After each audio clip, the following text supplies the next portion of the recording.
Welcome to Champ Talk with Branden Hudson. We are back in action with another solo episode, and I'm happy to bring you guys value and straight from the heart, baby. This episode is brought to you by SBY MMA and Fitness. For all your Eastern Shore combat needs, come to the best gym on the Eastern Shore. And again, like we always say, please, if you get value from this episode, like, subscribe, whatever platform you're on, or send this to somebody, okay? Send this episode to somebody that you think that will get value from this and that they could, apply to their life. I try to do this stuff for free and give out as much as possible. I know I get on some crazy shit sometimes and be talking a bunch of dumb shit, but it's all with love. It's all from the heart, and I'm just pushing you guys to just think a little bit differently and be the most elite and best versions of yourselves. So, without further ado, again, I'm all by myself. We're not winging this episode. I got something in mind. I really want to give it to you raw and from the heart. And today, I want to really go in and talk about more of the beginning, right? The beginning of your journey, of whatever it is that you are going after in life, whether it's a business opportunity, whether you're trying to sit here and, start a gym routine, whether you're trying to start a family, going into the military. I don't give a fuck what it could be, right? I'm trying to get into the minds of the beginner, of the very first start, right? And I'm also going to touch on a little bit of the guys and gals that have been in the trenches for a while and need something else mentally to help them get over that next hump. But what happens is see, as leaders, business owners, solopreneurs, entrepreneurs, people that are, they have in management or just people that are workhorses and have a job that they go after in sales or in construction or whatever, the restaurant business, the hotel hospitality business, whatever it is, right? There's always the beginning, and then there's always that time when you have when the new car smell wears off, right? In the trenches, you know what I mean? When you're in the real trenches of it and it's not fun anymore and it's not enjoyable anymore and the glitz and glamour have worn off, and then you go into the next phase where, you get a promotion, so to speak, whether it be, actual promotion or just a mental or business leveling up or whatever that looks like, and then you're in a new phase and then you're in new hard all the time and things like that. And I want to go back to the beginning because there's so much hesitation nowadays in going after what you want, right? And I say nowadays because I don't know if this has been something that's going on forever. I don't know if this is something that people have done forever and are scared. I just know it seems like from the people that I talk to all the time, you guys know I recruit real estate agents for a very, very successful real estate brokerage. You guys know I own, a very big gym here on the Eastern Shore of Maryland. And I talk to tons of people, whether I'm on stage, whether I'm at masterminds, wherever, right? I'm in the trenches. I'm with the people, right? And the biggest common denominator for most people that are trying to improve their lives is taking that initial leap, right? And that initial leap can go from many different places, right? It can go from, whether you're going to actually start something new, but most of the time it comes from leaving what you're used to doing, that comfort zone, that one thing that you're, locked into that's giving you that financial security or giving you that, ability to keep up with how you're living or, that thing that makes you feel good, you know what I mean? That you just don't want to necessarily let go. And there's tons of examples. I can go on and on about all that. But it's that initial jump, right? What does that initial jump look like? And for me, I struggled with that so much, right? And here's where I struggled. When I knew and felt in my heart that I needed to make a change or I needed something different for my life, right? It was a self-belief that I had that I just knew I was meant for something different. And you've heard me talk about this before. The problem is that I was doing nothing about that to make that change. I was expecting God to open up the clouds for me and just tell me, Branden, this is what you should do with your life. Go this route. And even if that happened, right? How many of us would say, nah, it ain't that easy. Nah, I can't do that. Nah, I have this thing that I'm doing, right? And it's really important that you trust your instincts on this, right? We were all meant to do something great with our lives. We were all meant to do something of purpose and of value that changes the world. I went to this big show conference thing, you know, and there were a bunch of speakers. I don't know what they're called, but this huge event where a bunch of really big name speakers were talking, right?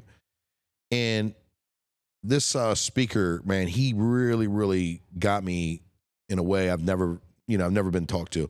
I'll tell you what, some of the best speakers in the world are pastors. You know what I mean? Pastors in churches.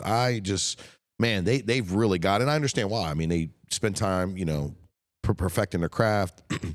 They know the material, you know, inside and out, and you know, they've got a way with their delivery and everything. So I learn a lot from listening to pastors speak. You know, not to get all religious on you, but it's just, you know, they do it every week, every Sunday, or if not more. So it's very inspirational when I hear a pastor, a good sermon, when I'm in church and I feel like he's just or she's just talking to me.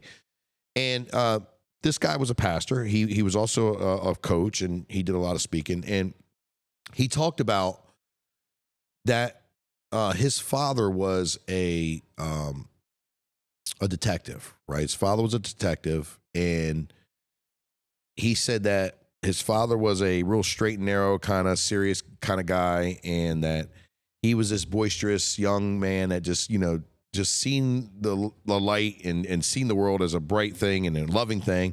And he actually was introduced to God at an early age, right? So he had already accepted Jesus as his, you know, savior. And again, I'm not getting religious on you, so track with me. I'm just giving you some context. He had already accepted, you know, God as a savior and so forth. And he said one time he was in church and the pastor was talking about his fingerprint, right? That he had this fingerprint, and this fingerprint is unique to only him, okay? And it was funny, he went to his father and he's like, Dad, did you know that, you know, this, you know, why they gave us fingerprints? And he made a joke and he said, well, yeah, that's so we can identify the perpetrator at the scene, right? So that's, but anyway, I digress. If you think about the concept of the fingerprint, right? And this is great. This isn't my material. I completely, you know, I'm taking this from somebody else, but it's so awesome. You think about the concept of a fingerprint. You have one fingerprint that out of the billions upon billions of people that have been on this earth, that are on this earth, or that are going to be on this earth, there is only one fingerprint that is yours, right?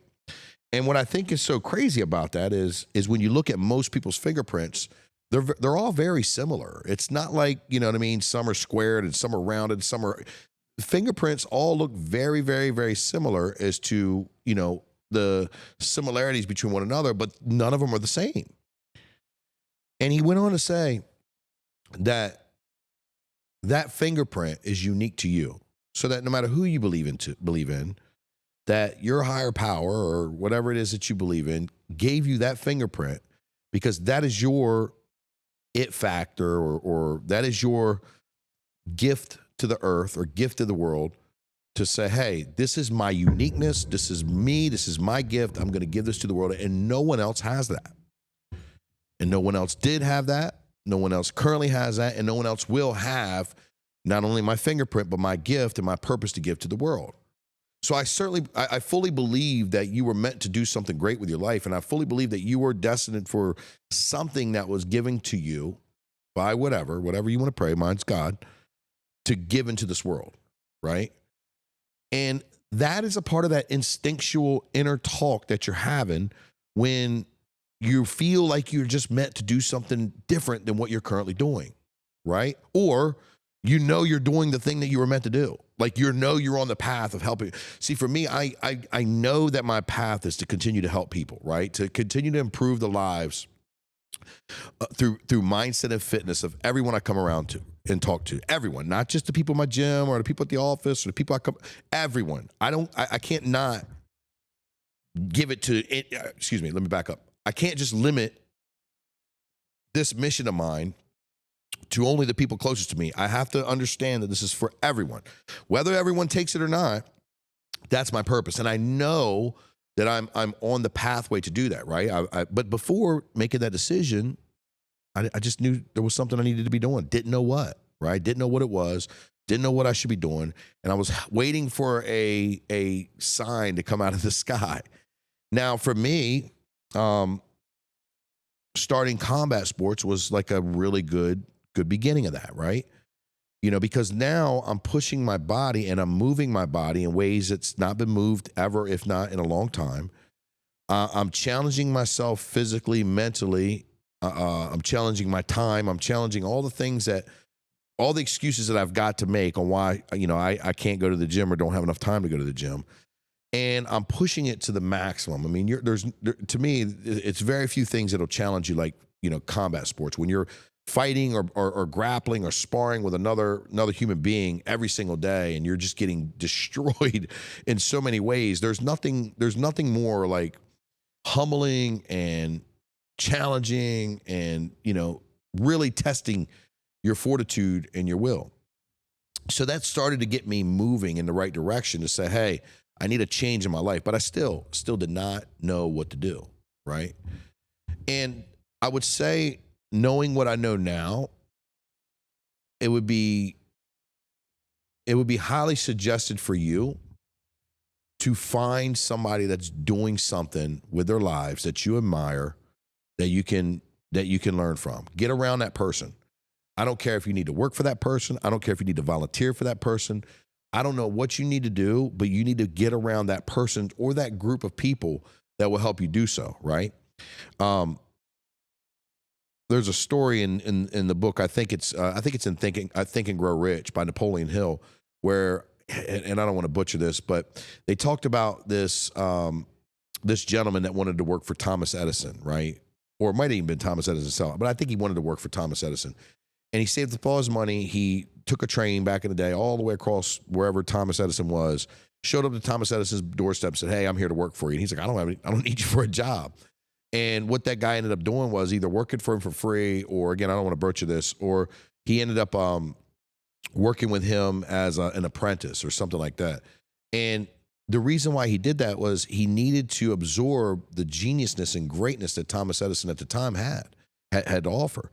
So, and then fast forward the story, he ended up, becoming super successful, ended up doing business with Thomas Edison and went on to make, a big name for himself. And again, I don't want to butcher it, read the book, but that's the point I'm trying to make is that guy decided that no matter what, he was going to make sure that he went and sat next to Thomas Edison to absorb what his mentor, what his coach, what his idol had to offer, so that would help him grow and become better in his life. And ultimately it did. It changed the trajectory of his family forever.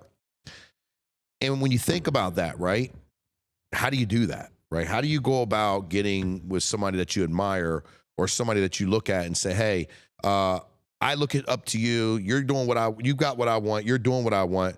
Here's what I need you to help me, right? You must lead with value. No matter what you do, always lead with value. What does that mean, right? Don't kiss ass. Don't be a fucking brown noser, right? Don't kiss ass to people just because, you think they want to hear that. Most people that are in leadership and successful, they hear this shit all the time, right? They hear people give them the phony compliments, the bullshit. And I don't even want to say phony, because a lot of times you guys we have good intentions, but that's not what people want to hear, especially high performers. High performers don't care about all that shit. They want to hear, they much rather hear the truth, right, about how they're fucking up than the truth about how they're doing really well. Because again, they hear it everywhere. But when you lead with value, when you offer something up, when you offer something of your time, service, gifts, content, you can share content online with value that, really would flatter people to say, daggone, I can't believe that you thought of me for this or sent this to me. I ran into a guy just 2 weeks ago. I was picking up my food and he stops me and asks me my name and says, dude, you're on that podcast I listen to all the time, man. You were on Branden Brittingham's podcast. Bro, I really love what you're doing. And, I just got into real estate. I'd love to have a conversation with you. And we ended up having a good conversation, right? Nothing came about it. Nothing went farther than that, but it was just a good conversation. I had the ability to help a young guy that was getting into real estate and give him the tips and the ins and outs on what to expect. But more importantly, I was so fucking flattered by the fact that he listened to my podcast. Believe it or not, guys, you guys that are listening to this or watching this, right? Believe it or not, right? I'm not like I don't sit on my hill expecting you guys to listen to my podcast. I am so fucking flattered that you guys have the want, need, or whatever to actually listen to this shit. It means the world to me, right? But the fact that you guys do that is incredible. I'm so grateful. I'm so thankful. Every review that you guys get, every comment, every DM, all of that. Bro, I am so grateful of that. Okay, I don't take that shit lightly, because for me, I look at it like this. You could be doing anything in the world right now. You want to hear me talk? You want to hear what I got to say? That to me, that's the ultimate value, right? So you can utilize that as leverage to get next to the people that you want to talk to, right? Next to the people you want to get in the network. And even if you don't get with your necessary idol or who you look up to or whatever, if you find a way into their network of people, if you find a way into their network or their group of people that are doing the same thing that you're doing, you have the ability to get yourself into that world and absorb as much as you possibly can. And you would be surprised the amount of growth and what you would experience from that, you know? So another thing to try to get into that world, most high performers, most successful people love to share what they've gotten. They love to share the things that got them to where they are and the knowledge and the things that they go through, right? So the problem is so many people want to get next to them and learn from them, but yet they don't necessarily want to do the work or take action or something like that. So it kind of discourages us high performers to want to share that, because we hear all the time, yeah, I want to change my life. And then you get with us, we give you the blueprint and show you what you can do. And then, you know, after 6 months, it wears off and you're out of here, right? So, you know, that's one of the things that I would say, you know, you need to really be mindful of is that, look, if you go and ask to be taught or ask to learn or ask to shadow or intern or whatever it is, volunteer, know that if you're going to be taught from someone who's done it, you need to take action and you need to follow their blueprint to the absolute T. And you need to follow the blueprint even past when it doesn't work or when you think you're failing. Because what most people don't realize about successful leaders and entrepreneurs and business owners and successful people, champions, we have failed more than we have succeeded. A lot of people don't grasp that. A lot of people think that we just keep racking up the wins, right? You know, I post on social media all the time about my wins and my losses, but obviously I'm going to post more about my wins and more about the things I'm happy about and proud of, not to brag, but to be like, Jesus, finally, I've got something that came through and that's winning right now, right? That's not me sitting here coming off cocky or trying to be a braggart or something like that. That's me sitting here saying, yo, like finally I went through the trenches. I swam through the deep waters. I've gotten my ass kicked over and over and over again. And finally, I've got a couple of wins that I can share with you guys to give you some inspiration, to give you some motivation, to give you something that's going to, you know, enlighten your journey and help you out when you're in the trenches too. So you have to understand that most entrepreneurs and successful high performers and leaders and all that, we have failed more than we've won. And when anyone wants to learn what we've done, we're more than happy to share that, because if we can minimize how much time you spend failing, then, you know, we think in abundance. We think that the world's going to help the world and we're all going to eat together because there is enough world in here for everybody. So that'll be something that when you fail, don't be just so quick to ball up the plan and throw it out the window. Continue with your tenacity, continue with your resilience to try to make whatever they shared with you work. And then you can always come back and check in. Hey, look, I've been doing this for 6 months. I've been doing this for a year. I'm not seeing nothing from it. What, you know, help me see the blind spots. What am I doing wrong? Where can I improve? And that's another thing, is asking questions, right? Asking questions. If you get in front of somebody successful, if you go to a self-help seminar, if you're around somebody that you got a chance to have a conversation, ask fucking questions, bro. Like, stop holding back on your questions. You need to ask as many questions as you possibly can. I can't tell you how many trainings and talks that I've done where I'll talk to people and give these people some gold, and you know, they'll just sit there and they're quiet. Hey, you know, what do you guys think about that? Any questions? I'll do it in jiu-jitsu or in combat sports and kickboxing. I'll teach some stuff that we're going over, and then people are like deer in the headlights. And then as soon as I say, all right, guys, good class. All right, well, thank you for your time. Then I have 5 people run up to me. Hey, I want to ask you a question. No, motherfucker, ask in front of everybody, because everyone's thinking the same thing you are. So those are a couple of really quick tips right out the gate that can give you the ability to start going down where your purpose is calling you, where that feeling is calling you. Get with somebody that is doing something better and bigger that you want to do or that you admire, and find a way to get next to that person and learn from that person, even if it's for free. What is the cost of doing business? And then ask questions. Ask a ton of questions. Don't give up when you fail. Continue to push. Continue to go through the trenches. Continue to just try to get better and understand that failure is a part of success, even in the day-to-day. See, people don't understand about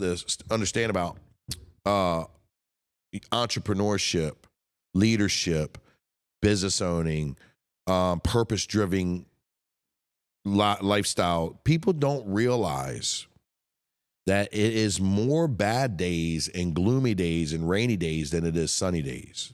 The only difference is those sunny days, man, hit so much differently when you're in those spaces. But when think about the people out here that have a family, right? You've got kids, you've got a wife or a husband or a partner or whatever, and you got a family. Like, it's not all rainbows and sunshines out. There's a lot of difficult times in a relationship, in a family. When you were a kid, think about that. Think about, so many people talk about, and mention their fucked up trauma and their fucked up childhood, right? That seems to be what stands out more than anything. There's not many people talk about how great of a family they had, how great of a upbringing they had. I mean, there are people, but you understand what I'm saying. You don't ever hear that story. Man, I remember my daddy used to do this, and we used to go here, and I remember when my mama used to take us to this, and I remember that Christmas morning. It's always the drama or the negative that seems to stand out in people's minds, right? That's business owner, that's success, that's life, that's leadership, that's your purpose. When you decide to step into your space of purpose and where you want to go and to help the world or help your world or whatever it is, change your life, you are not going to have a nice, easy ride throughout, and it's not going to look pretty. It's going to look ugly. It's going to get nasty. It's going to get dirty. It's going to be hard. And most people give up. Most people give up when it gets hard. Right? Most people stop and quit at the first signs of adversity because they fool themselves and they go back to their old original thinking that this must not be the path because it didn't work out the way I had it planned. And that is a huge mistake. That is a huge mistake for anybody trying to do anything great. And guys, when I talk about anything great, I don't mean having a podcast or making millions or billions of dollars. Great is subjective to what you consider great and what you want. This is your life. You've got one shot. You don't get a do-over, and the time's ticking, motherfucker. You got one shot at this life and one shot only, and every single day that you breathe and wake up is another day closest to your death. So you have to make this world, make this existence, make this life worth every single fucking breath, every single hour, every single minute. You have to live this life full out and all the way out, all the way to the max out, excuse me. So it's not going to get pretty. It's not going to be rainbows and sunshines. It's not going to be this way that you thought about in your head. But the secret is to not give up. See, the secret to success is very easy. Most people want to kind of figure out what it looks like, and they think it's like this big life hack and all. It's very easy. Show up every single day, no matter what. Work your ass off. Go above and beyond. And don't give up. Don't give up. Because most people give up. Your competition will give up. Take a look at your competitors in any industry that you're in, right? Take out the competitors that are dominating the industry, right? So like when for instance, when I think about mixed martial arts gyms, right? The first ones that come to mind are, the really big successful gyms that you see on the UFC, right? The successful gyms that are competing at the highest level, you know what I mean? The gyms that you hear about with all of the, world champions and things like that, the Greg Jackson's gyms, the Henzo Gracie gyms, the ATT gyms, all these great gyms that are constantly, just at the highest level. So take those guys out, right? Take the Pepsis and the Coca-Colas and the UPS and all that, and think about your competition in your direct market, right? Just in your market, just in your region, and watch how they move. Watch how inconsistent they are. Watch how they'll go on these little spikes and these little trends where they're really hot. Maybe they're posting on social media really, really heavy because, you know damn well they watched you post social media. So they said, no, we can't let Joe Blow from Idaho do this. So now they're going to up their posting and watch them, how they fizzle out and they go hard for 2 weeks, maybe 3. And then all of a sudden, zero dark 30 for the next, 2 or 3 weeks until they see you post it again or see their other competition. They feel like they got to do it again. Or you can watch it in any aspect, in any industry. People, the hardest thing to do is stay consistent, right? So when you look at that and you compare that to giving up on the signs of adversity, it's difficult to stay marketing all the time. If you don't have a team to do it and you're doing it yourself, like most of us, small business owners or individuals that are trying to market ourselves, it's difficult to stay on there every day. It's difficult to deal with ridicule and criticism, because you put yourself out there. These things aren't easy, and most people quit. Or look at some of the things that businesses try to do. Like they'll try to start, this new trend or this new fad, right? Because everyone else is doing it. And instead of doubling down and sticking with it, you know what I mean? When it, kind of goes a little sour and pivoting during that moment, what they'll do is they'll quit. They'll throw in the towel. One of the things that, I see this a lot in our demographic is, we would do this women's class, this women's conditioning class and this women's program and stuff like that. And, what I started seeing was I started all of a sudden seeing all the competitors doing, women's classes. And I thought that was awesome. I thought that was great, right? I thought that, yes, everyone's on the same page. Let's give something just for the women, you know what I mean? And then it turned into, well, come over here with us and come go here with us and come do our women's thing, but never wanted to give value, right? No one wanted to come to my gym. No one wanted to, none of the women's wanted to train at my gym. Everybody wanted our girls and our ladies, to go to their gyms, right? And which I don't care about cross training, but my point is there was a trend going on, right? They were seeing this trend. And then what happened was some of our coaches moved on. We had one of our coaches that she had a major issue with her knee and blew her knee out. So she was off for a little bit. We had another coach that, just done a good job and just, decided to move on to something else. And our women's program kind of exasperated long after everyone else's women's program kind of teetered off. And I'm not shitting on nobody, but I'm just saying you'll see what happens when, these specific trendy type of competitors go after what you're trying to do, but then they face adversity and don't know how to pivot and make that program work, and then boom, it's gone. So when you want to become successful at anything, you have to show up every day, work your ass off at it, and not give up at the first sign, second signs, third times, 100 signs of adversity. You have to push through. Now, there are cases where you have to recognize that something isn't working, and then you have to either pivot or have to say, this is it. But most of the time, people give up way, way sooner than they should. Most of the time, people look at, leadership, entrepreneurship, business ownership, marriage, all that. The real success comes from how much pain you can endure, how much financial pain you can endure, how much emotional pain you can endure. I'm not going to sit here and give relationship advice because personally, I think I'm horrible at relationships. I'm not going to lie. I've been divorced. I've been engaged, and that was broken off. And my wife and I, we struggle in marriage. And I'm not trying to get too personal, but we just argue about the dumbest shit all the time, right? It's just like the dumbest shit. You have something major go down, something life-changing, like, dude, her and I are like the fucking Navy SEALs. You have somebody say something the wrong way on a Sunday morning, next thing you know, we're, well, you said this and I said that. We're just the typical family, right?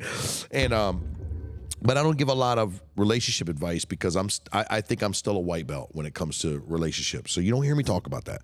But the one thing I will say today, right, in regards to what I'm talking about now is think about how much pain you got to go through in a relationship, right? Think about how difficult it is to, coexist with another human being who is completely opposite of you, other than the few things that you have in common, and then live with this person, and then grow with this person, and then change over the decades and the seasons with this person. That is not easy to do. I always got to give grandmama, grandpa love and respect, you know what I mean? Because they stuck through no matter what. grandma and grandpa stayed together for 40, 50 years, right? Well, they don't never tell you about, when, they had infidelity or, back in the 50s when, Pop-Up used to come home and beat grandma because the meatloaf was dry. They don't ever tell you about that stuff, right? I know that's an insensitive joke, but, you get where I'm going. But there was so much that my mom and Pop-Up, went through that never gets talked about, but that was their challenging times, but they stayed together, right? And we find that the divorce rates are so high nowadays because the minute that we get adversity or the minute that our little egos get shattered, the minute we don't hold people accountable and create boundaries and create non-negotiables, we're out and we throw in the towel. And I've been guilty of this myself. You know what I mean? There's been many times and many things that I could do a lot better in the relationship. But that's another example of entrepreneurship and leadership and purpose-driven is it takes work and it takes pain that you have to endure to get to the other side. You don't get a promotion without going through hell. It's just not the way it works. You don't get to level up without just being completely annihilated in all areas of your life, whether it be business, whether it be relationships, faith, anything. You have to go through the trenches. And that's what makes things so beautiful and so worth it, because that's why those sunny days are that people talk about, the real sunny days, the real thing, the real days that feel good that people talk about, in entrepreneurship or business. They'd say, hey, man, fucking, hey, we won today. We had a win. It's finally all the pain that we've endured, all of the stuff that we've had to go through. We had a win today. It feels good. I just want to share it with you. Yes, finally, we're doing something right. And that goes in everything you do. So when you're having these moments of, I know I'm meant to do something bigger and better with my life. I know I'm meant to do something that I've never done before. I need a change. I need to start something. You have to listen to that internal voice and your instincts, and you have to find somebody who's doing it and you can learn from it. It's going to push you and hold you accountable or teach you or whatever and help you grow. You have to keep going. You can't stop. You can't quit. You can't not show up. You got to show up every single day, all day, no matter what. And that's your secret to success. And let's talk about the guys and gals that have already gotten through that phase and gotten over that. And now, you're in the trenches and you've been in a business for 5, 6, maybe 10 years if you're lucky enough to make it that long. And you're just kind of stagnant with where you're at. You're stagnant with what your business has become, your income, your time. That now it's a point of, what do you really want now? Right? What do you really want now? I'm always going to be a guy that's going to take it to the max. I want to reach the stratosphere, right? That's been a gift and a curse of mine throughout my entire life. I've always been one that wants to do the biggest and the best and go as far as I possibly can take anything so that I can, accomplish the unaccomplishable, right? Where that's been a curse is sometimes I've sacrificed things I should not, that I look back on, I wish I had still, or wish I had more of, time being one of them, time with my family, my kids being another one, right? But there are two different kind of dads out there, right? When it comes to business, there's the dad that understands that they have a purpose in life and a destination, and that they know that they would love to coach their kids, sports team, and they would love to be at every game that they could possibly make. But they know that also their destination, their purpose is going to change the trajectory of where their children's are going to be in years to come. And they know that they're going to give them and provide them opportunity, and on top of the rest of the world and rest of the people that they're helping, the employees, the community, the world. And then there's other parents that they can be the coach. They can be there every day. They can go to the parties. They can do these things. That their job is what they need to do, or their career is what they need to do to get to that point, and that's their passion. Neither one of these are wrong. But you have to be honest with yourself about your identity and which one you are. See, a lot of people want both. And I'm not saying you can't work it out, but you got to understand, you don't just get what you want because it's supposed to be fair. You get what you want by earning it and by having the harmony of it. This work-life balance shit, I don't believe in it. I don't believe that we have this work-life balance. That's bullshit. Okay? That's bullshit, because if we had it, then we would spend as much time with our families as we do with our colleagues, and that's just not a real life thing. That's not realistic. You work 8 hours minimal if you're working, full time. For me, it's about 12, 13 hours a day, 6 days a week. Then I got to sleep 5, 6, 7, 8 hours if I'm lucky. Where's the time? Right? So I harmonize my months. I harmonize my time where I take vacations. I harmonize my days off. I harmonize my weekend. This summer, we got a lot of days coming off, right? We got a lot of time off. I've been grinding my fucking ass off. And if my organization doesn't understand that, or the company that I'm working with doesn't understand that, then that violates my core values. But I work my ass off to earn these days off and these times for my family and for my, I'm a person, I need to go somewhere to recharge. I need to leave my area so that I can go be inspired by another, culture, another area. So my point of this is, you have to harmonize that ability to be able to spend the time with your family. And then also you have to be honest with yourself about your identity. Hey, am I going to be the softball or the baseball coach? Or am I going to be the guy that, or gal that's going out here and making a difference and changing the world and changing our world or whatever that looks like, or helping the world? I don't know. That all of this is subjective, right? But I think when you're in that grind and you've been in that grind for, pushing a decade or two, and you're still kind of wondering what's the next avenue, that's the time to get real with yourself and honest with yourself. What do you want? We find ourselves getting trapped by our businesses and by our careers, right? We get trapped into our standard of living. We get entrapped by, the financial commitments and obligations that we put on ourselves, i.e., housing, schooling, vehicles, toys, stuff like that. We find ourselves getting trapped into our businesses, and then a lot of us struggle with understanding how to make that transition into more of a leadership CEO type of position. And I'm going through that right now. So I'm not talking on the hill. I can talk about this point because I've been studying and learning, and I'm working diligently on how to make that transition from, operator in the trenches, working on my business, in my business, on all the above, to being able to just do leadership development and just being able to do hiring and training and setting up different, avenues and revenue streams for me to grow, so I can ultimately harmonize more time with my family, more time for myself, more time with my friends. We miss a lot of friendships, a lot of times with our friends, because we're so caught up and so busy. And I don't think most people don't sit back on their deathbed and say, I wish I would have worked more. Man, I really regret not working more. You know what I mean? Nobody says that. Most of us are saying, hey, I wish I would have spent more time with my kids, or I wish I would have spent more time with my friends.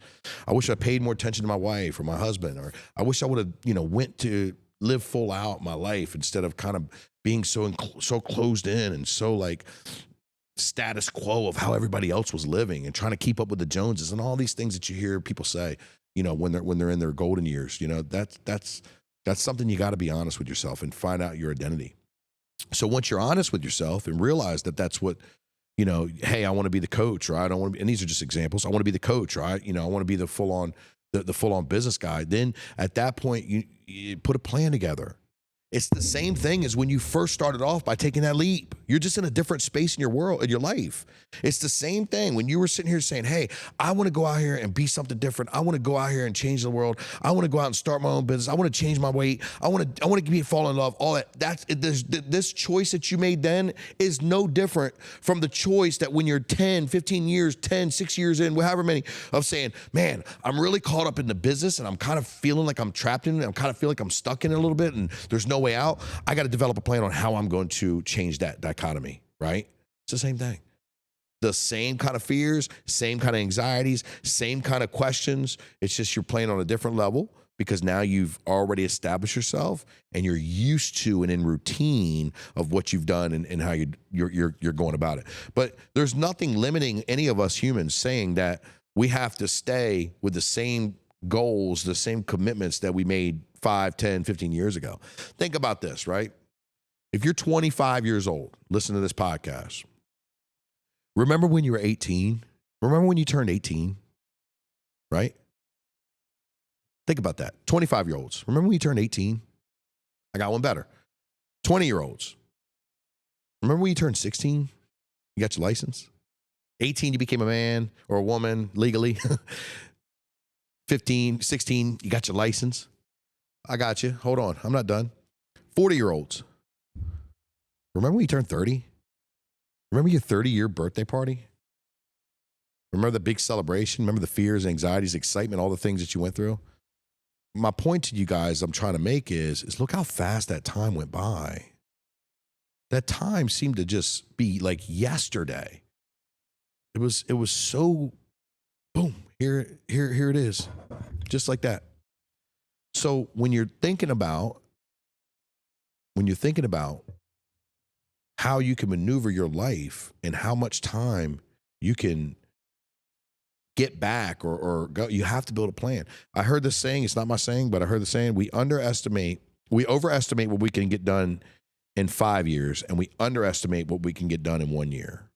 And that is one of the most truest statements in the world, because we think that we can become billionaires in 5 years from scratch, and we think that we can't change our lives in just 12 months. And that's incredible. That's insane. And if you think about it, think about where you were at a year ago. If you haven't leveled up to some degree from a year ago, something's off. Something's off. You're not challenging yourself like you should be. You're not stepping into that space where you need to be shaking things up. This doesn't mean that you drastically, close the doors of your business or, drastically just leave your spouse. I'm not saying any of that. I'm just saying, if you haven't leveled up in a year from where you were at last year, if you haven't improved in the 7 spokes of the wheel of life, something is off. And that what's off is you. It's not anybody else. It's no one's fault. It's no circumstance, none of that. I'm not saying that you can't get a sickness or an illness that can put you on the sideline for a little bit. I'm not saying you can't have an injury. I'm not saying you can't go through adversity. But there should always be a level of reflection from this year to last year of saying, hey, I may not have been able to do this, this, and this, but I did this, and that. And if not, then something's got to change. And majority of the time, it's your fault. It's on you. I take full accountability, I take full responsibility of everything that goes right and wrong in my life. I don't play the victim mentality. Every person on this earth will be a victim at some point. Unfortunately, we have to pass that hat, and we will be a victim of something, whatever it may be, at some point, right? Tornado comes through, rips my house up, and shoots me a mile over, and I break my neck. I'm a victim at that point. But it's up to me to respond to that. It's up to me to respond to that, not become a victimhood mentality kind of person, but for me to respond to that victim time to make the change. Just like if I go out here and I win, big on, myself or my relationships. That's on me. I did that. And I need to own that. And I need not to be scared to tell people that I did that. So there's a lot of fears and anxieties and self-taught and doubts in all areas of our lives. Most of the people are riddled with self-doubt, self-talk, fear, and anxiety, right? And if you don't have it, you're a liar or a psychopath, one or the other. If somebody's going to tell you that they don't have fears or anxieties or doubts in their lives, they're probably very insecure and they're just lying to you, or they're just a psychopath, and who knows what the hell's going to happen there. But most of us have these moments. But when you get around people that can help you through that, join a mastermind, join a team, get a part of a group, be the low person on the totem pole, join a gym, get around, join a church, join a synagogue, or wherever your faith is based on. When you find yourself around different groups of people, you level up. And then once you do that, you lead with value. Don't be a taker. Don't just have your fucking hand out trying to sit at the table every time wanting to take from the group. You give. Nobody wants to, I heard this saying too, nobody wants to fucking let the guy, come to the barbecue over and over again who's always taking a plate home. Bring a motherfucking dish, motherfucker. You know what I mean? Like, help out, bring something. Stop coming in empty-handed and leaving and not even cleaning. Always come with value, right? Once you do that, now you need to start really putting a plan into play and moving that body and moving that mind and moving all the things that you've got stuck and stagnant into what the next step is for you. And it doesn't have to be the end result, guys. It can just be simply the next 5 moves, the next 3 moves, the next 2 moves. It doesn't have to be the end result in mind. you know, and then just fucking show up every day, work your ass off, and don't fucking quit, okay? And that shit still applies to you people that are still stuck in that marriage, stuck in that job, stuck at that business. Wherever you're stuck at, it's the same concept. It's the same. You just got to go back and you got to punt the ball. So I hope you guys got value from this. You know what I mean? I'm just dropping gems today and just trying to help you guys through whatever it is. Please DM me, contact me, message me, whatever it is that, you know, I could do to help. I love it. You know, this is my purpose. This is what I do. You know, I don't have a course to sell you. I don't have any coaching programs. I don't have anything. It's just me delivering value. Ultimately, I'll tell you what, ultimately the reason why I do all this is to create content for my brand and to continue to show my worth as a, you know, MMA coach, business owner, as a real estate coach, recruiter, as a man, as a father, as a friend, all of it. You know, maybe something might come out of it about it later on down in life. Maybe I might figure out some digital program or some coaching. I don't fucking know. And right now I'm not thinking that far. I'm just here to do my job and to fulfill my shoes and my purpose with my fingerprint. I love you guys. Until next time, what are you doing today to become a champion?